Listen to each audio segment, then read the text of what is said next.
I'm late. I had to stop by the Wax Museum again and give the finger to FDR. We know Al-Qaeda, Zawahiri, is supporting the opposition in Syria. Are we supporting Al-Qaeda in Syria? Well, it's a proud day for America. And by God, we've kicked Vietnam syndrome once and for all. Thank you very, very much. I say it again, you've been had. You've been took.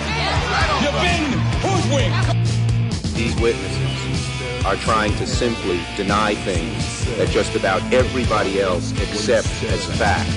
He came, he saw, he died. Well, we ain't killing their army, but we killing them. We be on CNN like, say our name, bitch, say it 3 times. The meeting of the largest armies in the history of the world. Then there's going to be an invasion. All right, you all, introducing Mike Maherrey. He is the National Communications Coordinator for the 10th Amendment Center. Welcome back to the show. How you doing, man? Hey, Scott, man. It's great to talk to you. It's been a while since I've been on. Yeah, it's been way too long. And hey, listen, thanks for letting me reprint all of your great stuff about your activism and all your writings and everything at the Libertarian Institute. I appreciate it. I need to get better about actually going over there and doing it myself. That'd be good. Or just send me a link, man. I'll get it done.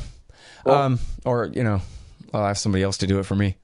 Hey, listen, the 10th Amendment Center, man, you guys do such great work, you and Michael Bolden, and in this case, you.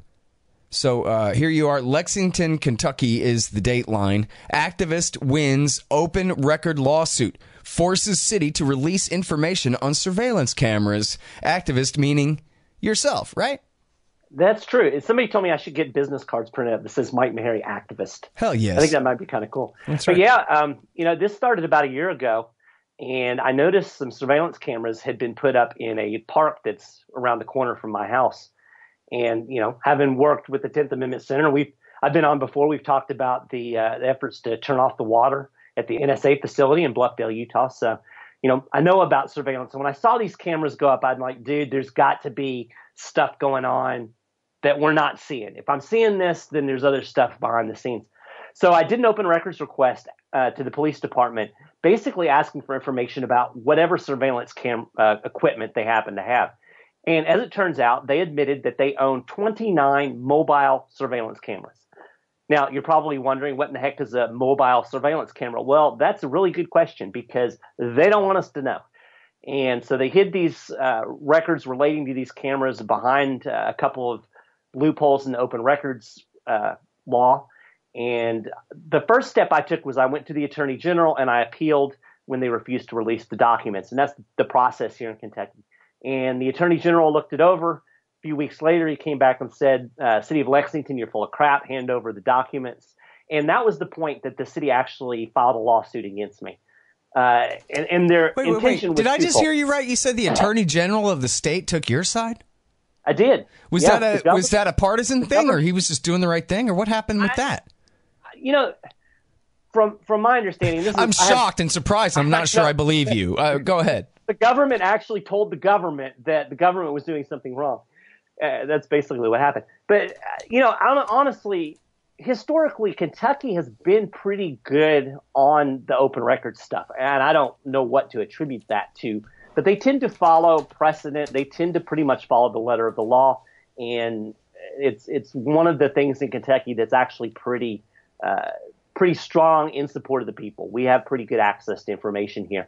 And so really the two arguments that the police department were making were pretty bogus. They were, of course, officer safety and, oh my God, Homeland Security. If Mike Maherrey knows about these cameras, terrorists are going to come rolling down Main Street in Lexington. And it was transparently bogus. And so, yeah, I was a little bit surprised, but given the environment with open records here in Kentucky, I have to give them credit. They've been historically pretty good on that. I was not expecting to get sued by the city. And that's the next step. And that's the loophole in the open records law that pretty much sucks, because either party, if the Attorney General finds whichever way, either party can actually go to court and sue to have that overturned. And the city did that. It was clearly a bullying tactic. I'm sure they thought, who is this dude? we'll just sue him. He'll go away. There's no way he's going to have the wherewithal to pursue this in court. And they actually wanted me to pay their court cost, which, is kind of nuts. I've already paying their court costs. I pay taxes in this city. But it was clearly a bullying tactic to make me go away. Unfortunately, I've worked with the 10th Amendment Center for a long time. I've got some good connections across the country. I was able to make some contact with some folks I know at the ACLU. One person talked to another person, and ultimately the Kentucky ACLU represented me in this case, which honestly, if it had been just me, I wouldn't have had the money to pursue it. So I was fortunate in that. That's great. We went to court, and the judge found in my favor. He looked at what the attorney general said. He said, this is right. You guys are not making the case that these documents should be hidden. So the city now has 30 days to turn over this information, and hopefully we'll find out what in the hell these cameras are and how they're using them. And I don't know. I have no idea. So it'll be interesting to find out. Man, well, I want to see that footage because this is a skate park, and I just Googled it, Berry Hill Skate Park. This looks great, man. Big old spine cool. And 12-foot deep end. Nice. Yeah, can I come and visit you and skate your park? Absolutely, dude. We got a couch for you. I bet there's some great footage from those spy cameras. So let me make a couple of distinctions. The cameras that are in the park are distinct and separate from the cameras that the lawsuit is involving. So the cameras in the park, they put those up there in public. They put signs up saying, this park under surveillance. That was what led me to make an open records request to find out what else they've got. So these other cameras that I'm being sued over are actually operated by the police department, and they're mobile. We don't really have any idea what it means or what they are. But I actually have footage from the skate park. And if you go to We See You Watching Lexington's Facebook page, I don't think you're on Facebook, but if people want to check that out, I actually have a little blurb where there's a wasp flying around the one of the cameras, which is kind of cool. But I actually got some footage from it from doing another open records request. Very cool. Well, I want to check out some of that footage. See if there's some good stuff. But it looks like a fun park, man. I love a good spine. Cool. It's pretty cool, and now we have cameras there to make sure that the bad skateboard kids don't do anything nefarious. Yeah. You know what? This is the first thing, once they started building the new generation of public skate parks, I was like, you know what this means, though? This means that the rule that, kids have to wear their helmet is not enforced by one of the kids' dads who owns the thing, but now it's enforced by the sheriff's deputies rolling through. If you're not wearing your helmet, it's the government's business, and this kind of thing. It's Oh, we don't have that here. Well, and of course, they all competed all the private skate parks out of business, too, which I hate. But that sucks. But yeah, no, I mean, in fact, there's a skate park in Pflugerville, just east of Austin, which is a really nice skate park, a lot like this one. And that was the first thing I noticed when I pulled up was cameras all over those poles. I thought these were for traffic and stuff. What are they doing back here at the back of the skate park? And catch some kids with a roach or something? Right. Well, and that's the excuse they use. But I think that, and this kind of leads us into a little bit of a deeper discussion of surveillance and what's going on in the United States. I think part of it is government wants us to get used to being watched, because when they can watch us, they can track us. All of this stuff is stored. You have facial recognition equipment now that makes it possible to pinpoint where a person is at a given time. You look at what's going on in China, it's really creepy. Like they're literally tracking people around various cities. This is the ultimate end game so that they can watch and control. And I know this sounds like, Maherrey's conspiratorial and paranoid. This is absolutely going on. I wrote an article not too long ago about how the Homeland Security Department is using the transportation system, so like bus lines, trains, to create this huge network of surveillance cameras that's taking in all of this data and storing it, and they use it to basically track what everybody's doing. And obviously, the first thing that people are going to say that don't have a problem with surveillance is, well, Mike, if you don't have anything to hide, you've got nothing to fear. But when it comes to government, we all have something to hide, ultimately. And it's usually the right-wingers, the conservatives, who will give you this line, the thin blue line dudes. They trust the police. And I say, look, you guys tell me that you're never going to give up your guns. Well, when some politician comes and passes a gun law and they're going to take your gun away. How do you think they're going to find you? They're going to use all of this surveillance crap that they put up everywhere that you've been cheerleading for the last decade. So people need to be careful what they wish for. And I tell people all the time, 1984 was a warning. It was not an instruction manual. But government's using it as an instruction manual. We're seeing this rapidly developing surveillance state. And these local surveillance technologies are almost always tapped into federal surveillance. They have these fusion centers. All of this information is shared, and all of it's getting dumped in these giant databases. And anybody who cares about basic privacy, civil liberties, limited government, however you want to put it, should be concerned about the growing nexus of surveillance, especially when they can do it in secret. And when you try to find out about it, they sue you. Well, it's just like that horrible Terminator 3 where, hey, I get it. Skynet isn't a mainframe. It's software. It's the network itself. And so that's really the thing about it is now we're living in the future. It used to be that one day they're going to have all these databases all networked together. Yeah, well, one day is now. That's and you know what's scary about it. I don't know if you're familiar. And by the way, feel free to in your soliloquy here to incorporate a little bit more about what you know about what's going on in China, because that really is some interesting stuff.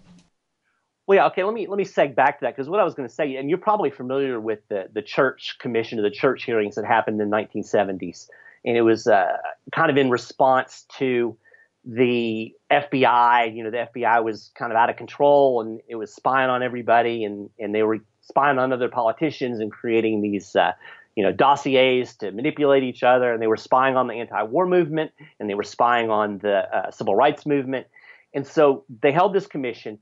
And Senator Frank Church, who was way ahead of his time, and maybe call him a prophet, he said at that point that the technology that was available and the surveillance network that was in place in 1975 had the potential for total tyranny. Now think about that a second. He said this in 1970s when we weren't all on the internet. Nobody was using email. Nobody had cell phones or tracking devices in their pockets. If we had the potential for total tyranny in 1975, where are we today when police departments routinely have devices that can tap into your cell phone and listen to your conversations, when they can track you through facial recognition, when they can track you through your license plate? We are way beyond that. And yet here we are, 40 plus years later, and Congress still hadn't done crap about it. In fact, they just made this situation worse. And I think eventually we are going to end up with what you have in places like China. And I wish I could remember the specifics of the article. I read it. It's been several months ago, but they're using these camera systems and facial recognition to basically target people that they want to keep track of. So, let's say that you are a political dissident, or you've said something that's raised the eyebrows of the government officials. They can actually tag your face in the system and track you everywhere you go, because there are so many cameras in places like Beijing that virtually you can go nowhere without being within a camera range, and they can lock onto your face and track you every single place that you go. And again, to me, this is creepy. Like if I went and followed you around everywhere you went, you'd probably turn around and, I don't know, you might punch me, or, certainly you would say, dude, you're a creeper, go away. And yet we let the government do this. And so this is part of the reason that I started this effort in Lexington, was just to get people to think about what ubiquitous surveillance means before we get to China, before we get to 1984, or back to 1984, I guess, if you want to look at it in the literal date. But yeah, no, I mean, and people might forget if they read, Orwell in high school or something, that this was one of the major facets. It wasn't just the telescreen in your house, but, there's a scene where Winston Smith is meeting Julia, his girlfriend, out at the public rally, and he's kind of whispering out of the corner of his mouth because there's cameras everywhere. And if the cameras knew that these two were even in a relationship together at all, he had to stand behind her and sort of like just whisper stuff at the back of her head and hope she could hear him, and this kind of weird thing. That was a big part of Orwell's vision back in the 1940s when he wrote that. Yeah, people say, well, that'll never happen here. And yet, who would have thought that, you would lock up 100,000 Japanese behind barbed wire? Of course it can happen here. It can happen anywhere. The nature of government is to take control and exercise power. That's what this lawsuit's about. It's about, hey, little dude, you are not going to challenge we the powers that be. And Glenn Greenwald, the journalist, did a really good TED talk on privacy and the implications of it. And he did a fantastic job of making people realize that your idea of doing something wrong is a lot different from the government's. We think, well, I'm not doing anything wrong. Okay, I'm not stealing stuff. I'm not beating anybody up. I'm not killing anybody. I'm not raping anybody. So therefore, I'm good. But the government's idea of doing something wrong is pretty much anything that threatens their power. So even by pushing back against surveillance here in my hometown, I'm doing something wrong in the eyes of government, in the eyes of the powers that be. That's why we need to make sure that we're taking whatever steps are necessary to limit the growth and the proliferation of this type of surveillance technology. And what we're pushing for in Lexington, we actually, I'm not just complaining. I'm not just trying to find out information for the heck of it. We're actually trying to push through a first step, which would be an ordinance that would require any government agency to get permission from the city council before they obtain any type of surveillance technology or start using it. They would have to lay out a surveillance plan. They would have to say, this is what we're getting. This is how we're going to use it. This is how we're going to ensure privacy is protected. This is how we're going to handle the data. This is how we're going to share it. All of that would have to be laid out beforehand and approved after a public hearing and a public discussion and public announcement. Now, granted, we've got one part of the government overseeing another part of the government, so that's not ideal, but it's a first step, and it allows the people to interject, and it will create a situation where at least they won't be able to operate in the secret. At least we'll know beforehand, and we won't have Mike Maharrey having to be the overseer of the government getting sued, because that's really the position I'm in right now, and I don't really want to be the overseer of the government. So that's what we're pushing for. Yeah. And now, so what exactly did the judge rule in this case when he ruled in your favor? Well, basically, he sided with what the attorney general. So if you want to get into the weeds a little bit, the argument that the police department was using is that we have these secret cameras, they're hidden surveillance cameras, and we use them for investigations. So reading between the lines, I'm guessing they may be, something that they could hide on the street or something that nobody would notice, or maybe it's maybe there's some body-worn cameras. I don't really know, but they apparently use them a lot for investigations, or maybe for like drugs, whatever they're investigating. Their argument is if I know what kind of cameras they have, then the bad guys are going to know what kind of cameras they're going to have, and therefore it's going to put officers' lives in danger, and it's going to ruin their investigations. Now, hey, here's my question. Training and experience says so. Sorry. Go ahead. Right. So here's the question that my attorney brought up in the hearing. If these cameras are hidden, what difference does it make if you know what kind of camera it is? I mean, if they're really hidden, then you can't see them. It just doesn't make any sense. So what the judge ruled was that in order for the government to hide documents, there has to be what they call a compelling government interest. That's the legal term that they use. And he said, granted, there are compelling government interests that could allow you to keep certain documents secret. But he said the burden of proof is on the city, on the government agency, to prove that there really is a compelling government interest. And he said that the city has failed to do that. So in other words, all they're doing is they're saying, well, this might happen and this might happen, but they haven't produced any kind of evidence or any kind of compelling argument that backs up their claim. They can't just say it. They can't just say, well, we have a compelling government interest. They have to prove it, and they've not been able to prove it. They've tried twice, and they've not been able to do it. And quite frankly, it's because it's a bunch of BS. There's no way that me knowing that you have this kind of camera is going to stop an undercover officer or wherever they hide them. There's no way it's going to stop that from happening. Just because you know that it exists doesn't mean you're going to be able to find it. So it's a bunch of BS. It's typical government doublespeak. And I think more than anything, they entered into this process thinking this guy's going to go away. They didn't really have a good reason. It's just like we don't want to give this information up. They didn't expect a fight, and now they backed themselves into a corner. All right, y'all. Here's how to support the show. First of all, sign up for the RSS feeds so that you don't miss a show, libertarianinstitute.org or scotthorton.org for those. Also subscribe on YouTube, youtube.com/Scott Horton Show. And sign up at Patreon. Anybody who donates $1 or more per interview at patreon.com, you get 2 free audiobooks, and that can be including my book, narrated by me, Fool's Errand, Time to End the War in Afghanistan. So help support that way. Sign up at patreon.com/Scott Horton Show. And send in $50 at scotthorton.org/donate. You get a signed copy of the book Fool's Errand, of the paperback there. And anybody who donates $100, it used to be it takes 2. Now for any donation of $100, you get a lifetime subscription to Listen and Think Libertarian audiobooks. And there's already a whole bunch of them, and there will be more. Lifetime subscription for any $100 donation to the Scott Horton Show from Listen and Think Audio. Or you can get a silver QR code commodity disc, which is a really cool currency. Silver 1-ounce disc with a QR code. Tells you the instant spot price on there.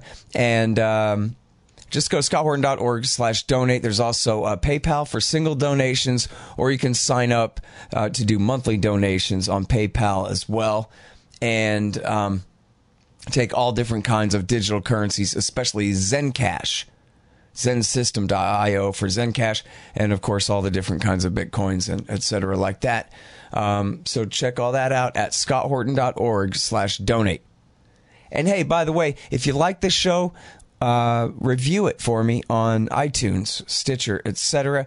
If you like the audio book, it's now available on iTunes as well as audible.com. So leave a good review on there if you like that, and help get that out. Thanks.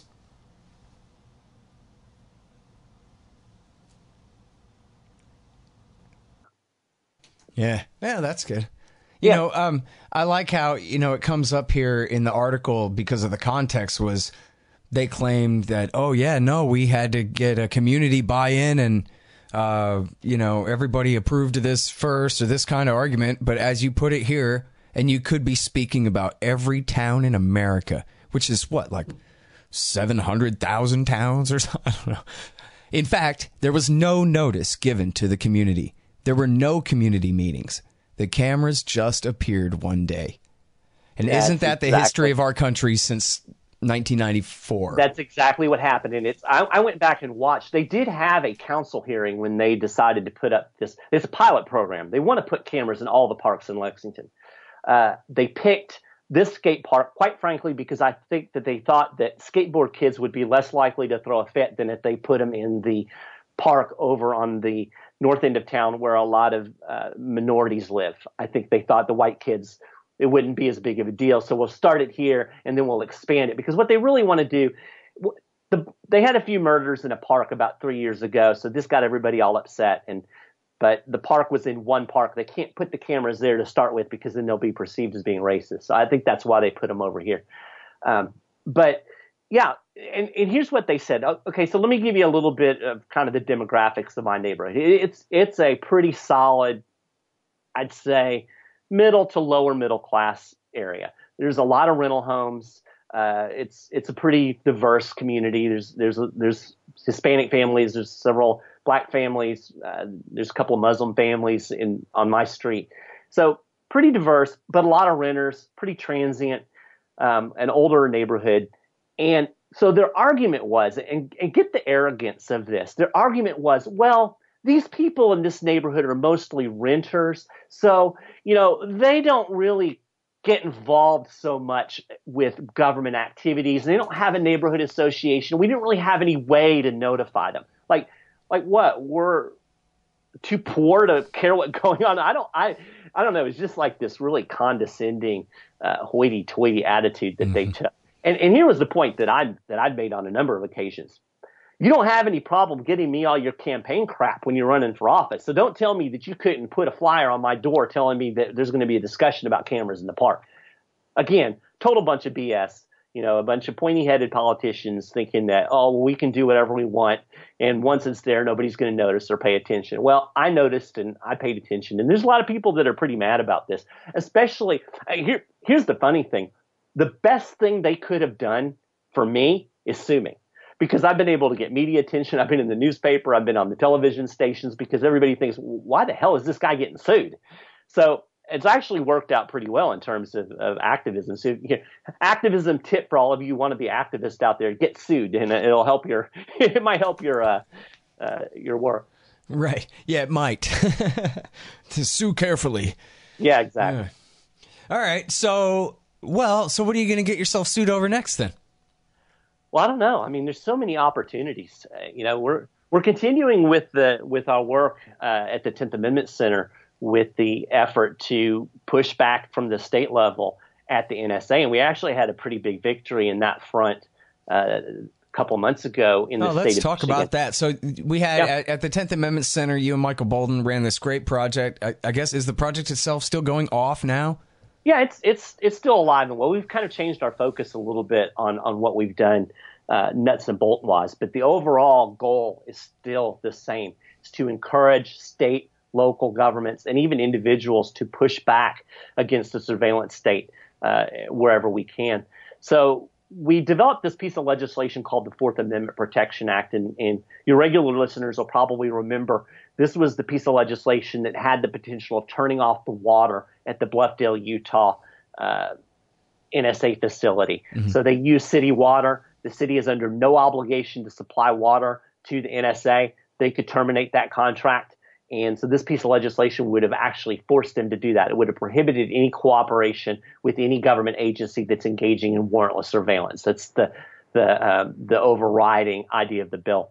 So we weren't able to get that done in Utah. And granted, it was a lot to bite off. And we actually were making some progress. And then the commander of the National Guard there in Utah apparently got involved politically and put some pressure on state legislators there and kind of killed the bill. But we can also pass this bill in any state. Any state can refuse to cooperate with warrantless surveillance. And Michigan did just that. They passed this bill. It was like unanimous in one house and just one vote against it in the other. And it effectively prohibits the state from providing any resources or personnel for conducting warrantless surveillance, cooperating and passing information on to the federal government. And so in practice, what this will do is when the federal government comes along and says, hey, Detroit Police Department, we need you to help us set up this Stingray device, so we're going to do some surveillance. Oh, no, we cannot be involved in that. They're absolutely prohibited from being involved at all. It also prohibits the court system from using any information that has been gathered through warrantless means. So in other words, when the NSA is gathering this information on people and then secretly passing it on to prosecutors in states, that will absolutely be non-admissible in court. You can't even use that information to get other information. So in other words, you can't say, we know this, so now we're going to get a warrant and find this out. All of that has been stopped. So even though there aren't any NSA facilities currently in Michigan, it creates a kind of a wall. It says, NSA, you're not welcome here. It's going to make it less likely that the NSA might put a future facility in Michigan. So it's a great first step. We had a similar bill that passed in California when we first launched this initiative, but it didn't go as far as this Michigan bill. So we're really excited, and we're hopeful that this will create momentum next year as other states say, oh, we can do this, that we will see other states jump on board and do the same thing. The other thing that we've really been focusing on with Off Now is addressing individual technologies.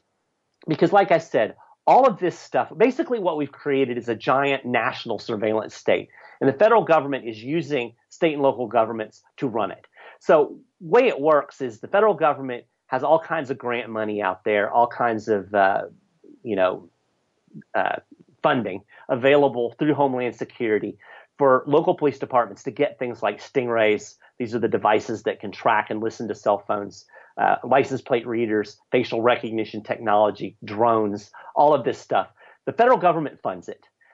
The local government buys it and operates it. And then the federal government taps into the information. So we know for a fact that the DEA has been running for years a license plate program where they are storing massive amounts of license plate data gathered up from states all over the country through state and local governments to basically be able to track and, push in Scott Horton's license plate and say, oh, he's been here and he's been here and oh, he's been over here and oh, look, he went to a gun show here and So we know this stuff is going on. When individual states limit surveillance technology, it by default limits what's getting to the federal government. So if, say, for instance, a state like Illinois that recently passed a bill that prohibits the use of stingrays for listening to cell phone conversations at all and requires a warrant for the use of them in tracking, that means that the federal government will not be able to tap into that information. It can't get information that doesn't exist. So when states limit the amount of information being gathered and stored and prohibit it from being passed on to the federal government, it has an impact on limiting that surveillance state. So until we can get somebody with the guts to turn off the water at the NSA in Utah or turn off the electricity to the NSA facility in San Antonio, Texas, we're going to continue to work at the state level to try to limit and push back against this increasingly invasive surveillance state. Yeah. Well, it's interesting. I was just talking with Bruce Fine about how when you have a world empire, you can't also have a limited constitutional republic of any kind. And yet there are some things about the constitutional system that they haven't been able to overthrow yet. In fact, you might even argue, in a sense, and I'm no lawyer, so I don't know, but it's actually a pretty liberal, in a good way, interpretation of the 10th Amendment to say that the states do not have to, carry out and enforce federal laws for the federal government. It doesn't exactly say that in the 10th Amendment, but that's, even though they've thrown out the 10th Amendment as applying in a million circumstances, they've used kind of a broad interpretation of it in that case. And so that's actually still a thing. So, yeah, with, as you're saying in Michigan, there was enough of a difference to make a difference on the margin there to actually get a thing passed, which just goes to show that you can really do that. You can really use state governments. I mean, not easily, but it can be done to use state governments to nullify and interpose. Is that some crazy old-fashioned thing, or that's really a thing here? It's really a thing, and it's the beauty of it is, as you said, it has been enshrined in America's legal system. I don't know how they accidentally did that. And it's funny. It's actually ironic if you look at the history. It was a gun case too, right? It was. Tell me if I'm wrong about this. It was the sheriff, the militia guy. Is it Sheriff Mack? Sheriff Mack. Right. Who was sued because he didn't want to enforce the background checks. Yeah. And it wasn't a Second Amendment ruling. It was a 10th Amendment ruling in the 90s on this, right? That is correct, but it actually goes back farther than that. It goes all the way back to 1842 in a fugitive slave case. And it was Joseph Story, who generally I hate. He's, like most of these national politicians, he wanted to expand the power of the federal government. And he had this brilliant plan that backfired on him.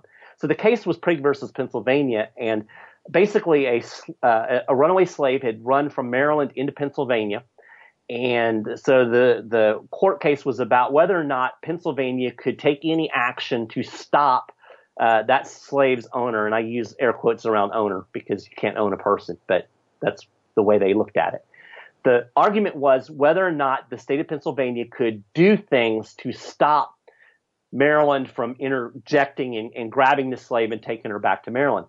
And Joseph Story found that because the fugitive slave law was a federal law, that it was up to the federal government to enforce it. So the federal government couldn't force the state of Pennsylvania to enforce the fugitive slave law. Now, it couldn't interfere, he said. Of course, the states interfered anyway, which is the beauty of it, and we're all for that. But this is what Story said. He said the states could not interfere directly, but they could not be forced to cooperate. So that was really the first time that we got this whole idea of anti-cooperation. And this goes all the way back to James Madison, who said that the principal author of the Constitution. Sorry, exactly. Go ahead. Yeah. And he said the solution, this was a debate. What are you going to do? You've got this document. It says that we're going to have this limited federal government. What do you do when the federal government oversteps its bounds? And James Madison said one of the things that states can do is refuse to cooperate with officers of the Union. Those were the exact words that he used. So he gave us the blueprint before the Constitution was even ratified. And it works. It works so beautifully. And the place that we've seen it most effective is in the world of marijuana. Just yesterday, the people of Oklahoma voted to legalize medical marijuana. Now, if you had told me 4 years ago that one of the reddest of red states would ever legalize weed for any reason at all, I would have gone like, no way, dude. That's not going to happen. We actually have 32 states now that have legalized marijuana to some degree. Now, the federal government says you can't do that. The Supreme Court says you can't do that. But the states are saying, screw you, we're doing it. We're going to legalize it. We're not going to enforce federal law. Federal government, if you want to try to enforce your drug laws, go for it. And they've tried. Believe me, they have tried. But they don't have the personnel or resources to do it. So when we just say, no, screw you, the federal government is basically hosed. And that's the beauty of what's going on right now. It's approved by the courts. And I generally don't really care what the 9 black-robed, politically connected lawyers have to say. But in this case, it works to our advantage. We're going to use that tool. And we can apply the marijuana strategy to anything. We can apply it to healthcare. We can apply it to guns. We can apply it to hemp. We can apply it to all kinds of different issues. Any place that the state is assisting the federal government in the operation of any federal system or the enforcement of any federal law, the state has every right to just say, no, we're not going to do it. And the federal government can't do anything else. We're seeing it right now with the sanctuary cities out in, particularly California, but all across the country. Nobody is mad about sanctuary cities because they don't work. They're mad because it does work. When state and local governments refuse to cooperate, the federal government can't get crap done. And, as far as I'm concerned, the less the federal government can do, the better off we all are. Yeah. Well, so in the case of Oklahoma, by the way, was there a particular right-wing approach to that? Or, I was wondering if maybe they were invoking PTSD in veterans or this kind of thing? Attack honestly, the right from the right? I didn't follow real closely the actual campaign that was going on in Oklahoma. So I don't know what kind of messaging or talking points they were doing. I do know this, that in the red states, so to speak, we've seen more success with marijuana when it goes to the ballot. And I think really that's the bottom line. I think as individuals, this is an example of individual nullification. We've got people and, people have been nullifying weed laws for as long as weed laws have been in existence. Let's be honest about it. And so the people's willingness to use this drug, whether just for the pleasure of it or because it provides them some type of medicinal benefit, has created the foundation to build this nullification effort on. So ultimately, it comes down to people. You can't just have governments passing laws. You got to have people that are willing to do what is supposedly prohibited. But I think really what's happened is, as we've seen, it started in California, and then it grew and it grew and it grew, and it started more in your quote unquote left wing states. And as people have looked at it, and they've said, you know what? California's had medical marijuana now since 1996, and the sky hasn't fallen down there. And we do have a lot of veterans that have found benefit with the PTSD and dealing with pain. I think people are just more accepting of it. And I think they recognize that having the federal government tell them that you can't have this plant is just stupid. And I think that kind of transcends the whole party division. It's one of those issues where anybody that's rational, if you're not Jeff Sessions, you can look at it and go, you know what, this is stupid. Let's legalize this. Let's let people use it. It's not hurting anybody. It's beneficial to a lot of people.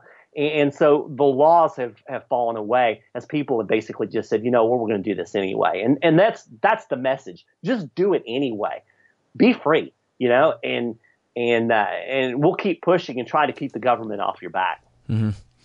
Well, and by the way, too, when you're mentioning the different things, what about the state guard units and the National Guard units? Is there anything really that the states could do or would dare do to interpose themselves between the people and the war machine?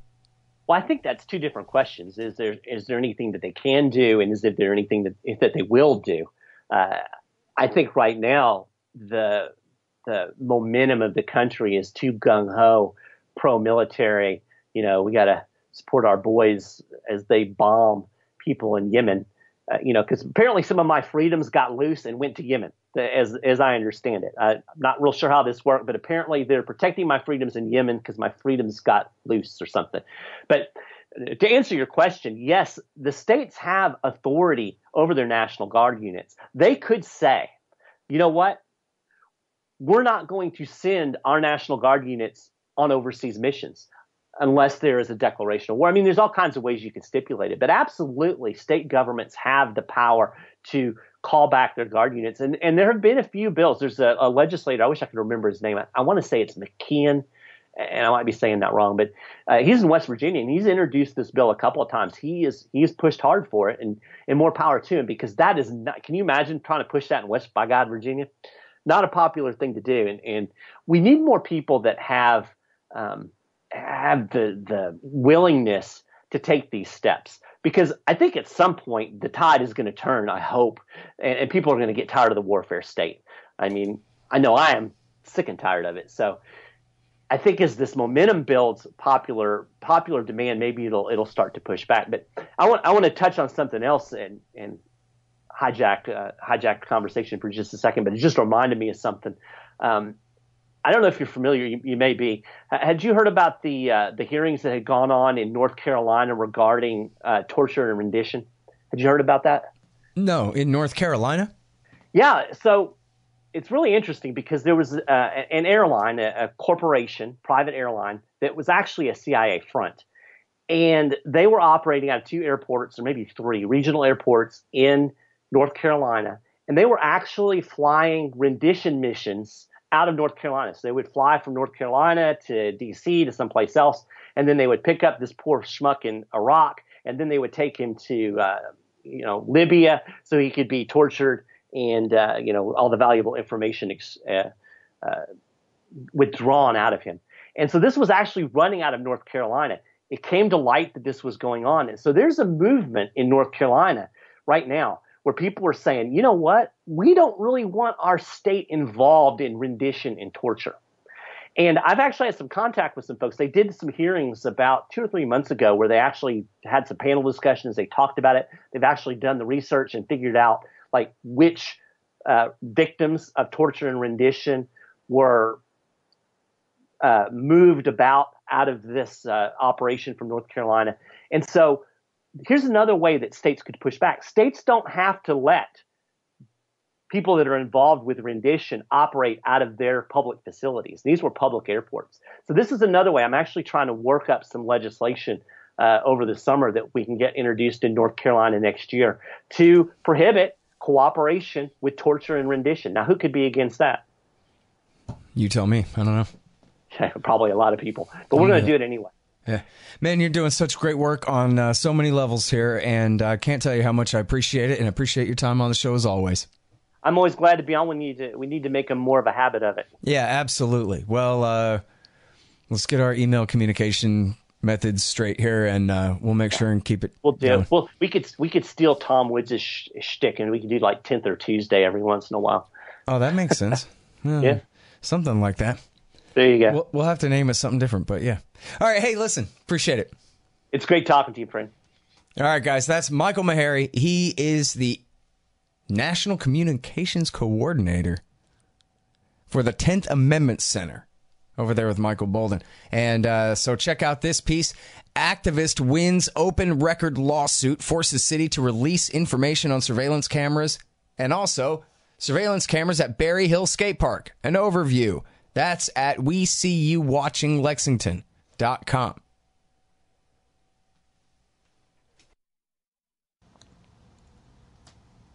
All right, you guys, and that's the show. You know me, ScottHorton.org, YouTube.com/Scott Horton Show, LibertarianInstitute.org, and buy my book, and it's now available in audiobook as well, Fool's Errand, Time to End the War in Afghanistan. Hey, it's endorsed by Ron Paul and Daniel Ellsberg and Stephen Walt and Peter Van Buren and Matthew Ho and Daniel Davis and Anand Gopal and Patrick Coburn and Eric Margulies.